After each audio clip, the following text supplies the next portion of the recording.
যে আমরা আমাদের জায়গাতে স্পষ্ট মনে করি দেশকে স্থিতিশীল অবস্থার দিকে যদি আমরা নিয়ে যেতে চাই, যার যেটি কর্মক্ষেত্র বা যার যেটি জায়গা আমাদের সেই জায়গায় ফিরে যেতে হবে স্টেবল হওয়ার জন্য।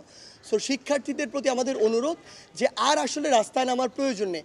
আমরা পুলিশের জায়গা থেকে বিভিন্ন জায়গা থেকে এই কথাটি শুনছি যে পুলিশের কিছু সদস্য হয়তো তাদের জায়গা থেকে একটি আনকমফোর্টেবল সিচুয়েশনে রয়েছে, যে তারা যদি হঠাৎ দায়িত্বটিতে আসে স্টুডেন্টরা তাদের জায়গা থেকে কী না কী করে, এরকম একটা আনকমফোর্টেবল সিচুয়েশন রয়েছে। আমরা স্টুডেন্টদের এই মেসেজটি দেখেছি। আমরা গতকালকে এটি দেখতে আসলে আমরা নারায়ণগঞ্জ পর্যন্ত গিয়েছিলাম, অন্য একটি কাজে গিয়েছি, এই বিষয়গুলো পর্যবেক্ষণ করেছি। আমরা দেখেছি সেখানে যখন পুলিশ এসে দাঁড়ালো স্টুডেন্টরা আসলে তাদের সাথে হ্যান্ডশেক করছে, স্বাগত জানাচ্ছে। সো অনেক জায়গায় আমাদের মেসেজটি পৌঁছে গিয়েছে। আমরা স্টুডেন্টদেরকে স্পষ্টভাবে বলি যে আমাদের ভাই বোনেরা তারা যেটি করেছে জাতির সংকট, এটার জন্য তাদেরকে ধন্যবাদ। এখন তাদেরকে আসলে পড়ার টেবিলে ফিরে যেতে হবে, কারণ দিন শেষে আমরা যদি দেশকে এগিয়ে নিয়ে যেতে চাই আমাদের একটি শিক্ষিত তরুণ প্রজন্ম প্রয়োজন, আসলে একটি ইন্টেলেকচুয়াল তরুণ প্রজন্ম প্রয়োজন যারা বাংলাদেশকে এগিয়ে নিয়ে যাবে। সেই জায়গা থেকে সবার প্রতি অনুরোধ আমরা যেন ক্লাসে ফিরে যাই। সো দিন শেষে আমরা যদি মনে করি যে আমাদের দেশকে একটি স্থিতিশীল অবস্থার দিকে যাওয়া প্রয়োজন, সেই জায়গা থেকে আসলে যার যে জায়গায় দায়িত্ব তার সেই জায়গায় ফিরে যাওয়া উচিত। আমাদের জায়গা থেকে স্পষ্ট বার্তা আমরা দেখছি যে প্রত্যেক দিন বিভিন্ন জায়গায় ধীরে ধীরে যারা পুলিশ রয়েছে তারা আসলে তাদের দায়িত্বে ফিরে আসছে। সেই জায়গায় ছাত্র সমাজের প্রতি আমাদের একদম সরাসরি আহ্বান এবং স্পষ্ট আহ্বান, আমাদের পুরো বৈষম্য বিরোধী ছাত্র আন্দোলনের পক্ষ থেকে স্পষ্ট বার্তা, যেখানে যখন পুলিশের কোনো একটি টিম বা ট্রাফিকের টিম, আইনশৃঙ্খলা রক্ষাকারী বাহিনীর টিম আসবে, তাদেরকে তাদের দায়িত্বটি বুঝে দিয়ে ছাত্র সমাজকে সেখানে সরে যেতে হবে।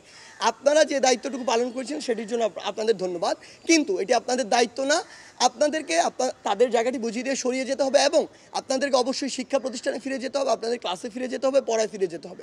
এবং আমরা মনে করি বৈষম্য বিরোধী ছাত্র আন্দোলন আসলে এরকম কোনো কিছুকে প্রমোটই করে না যে কেউ একজন কোনো একটি হোস্টেলে গিয়ে সার্চ করবে, কেউ একজন কোনো একটি আবাসিক হোটেলে যাবে, কিন্তু কেউ একজন কোনো একজন প্রফেসরকে জোর করে নামিয়ে দিবে। আমরা এগুলোকে সমর্থন করি না, বরং আমরা মনে করি আমরা এগুলোর দাবি জানাতে পারি এবং অথরিটি সিদ্ধান্ত নিবে যে এটি করবে কিনা, এবং অবশ্যই এটি তদন্তের ভিত্তিতে হওয়া উচিত।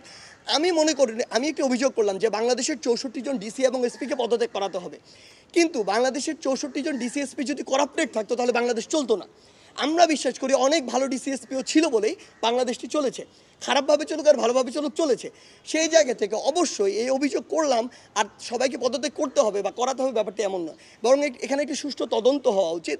যারা এগুলোর জন্য দায়ী, সে ডিসিএসপি হোক আর একজন কনস্টেবল হোক, তাদেরকে ওই দায়টি নিতে হবে এবং তাদের ওই উপযুক্ত শাস্তিটি দেওয়া উচিত। পুরো বাংলাদেশের ছাত্র সমাজের জন্য স্পষ্ট বার্তা, আমরা কোনো অথরিটি না, আমরা একটি প্রেশার গ্রুপ।